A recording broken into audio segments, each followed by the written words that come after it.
영국이라든가 프랑스라든가 독일 이런 나라들이 굉장히 블록체인에 우호적이라고 하더라고요. 프랑스 같은 경우는 원래 전면 금지였다가 좀 우호적으로 바뀐 게 1년이 채 안 됐어요. 그래서 프랑스 같은 경우에는 최근에 ICO를 부분적으로 허용하는 법안을 발의했다고 해요.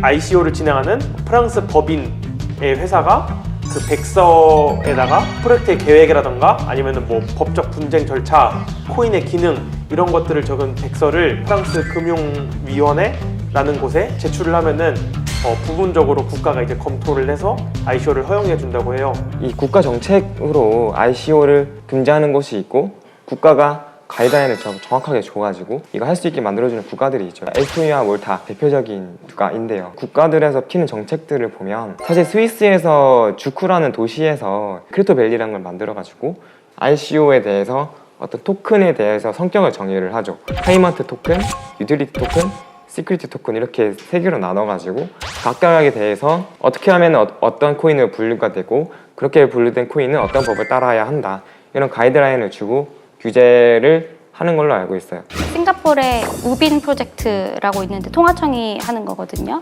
중앙은행이 자신들의 디지털 자산을 발행하기 위해서 하는 프로젝트거든요.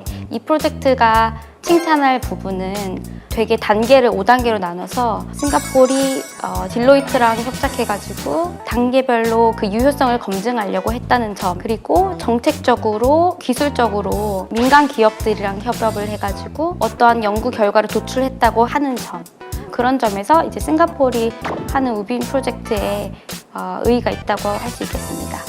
그 혹시 지난주에 최근에 나온 소식 중에 국가 시범도시 시행 계획이라고 부산시가 에코델타시티로 선정되고 세종시가 스마트시티로 선정된 뉴스가 나왔거든요. 그 기사를 보면은 특히 세종시에서 블록체인 기술을 적극적으로 도입한다고 하더라고요. 그리고 동시에 그 시민 참여형 의사결정 시스템을 쓰는데 거기서 참여한 사람들한테 지역 화폐로 보상을 준다고 하더라고요. 올 4월부터 규제 자유특구라고 하는 지역을 선정을 한대요. 그래서 지금 손빈이가 말한 대로 부산 그리고 제주 이런 도시에서 이제 지원을 해가지고 올해 4월부터 규제 특구가 시행이 되고 세금 감면 혜택도 있고 여러 가지 혜택들이 있어가지고 여기서만 실험을 해볼 수 있지 않을까 싶어요.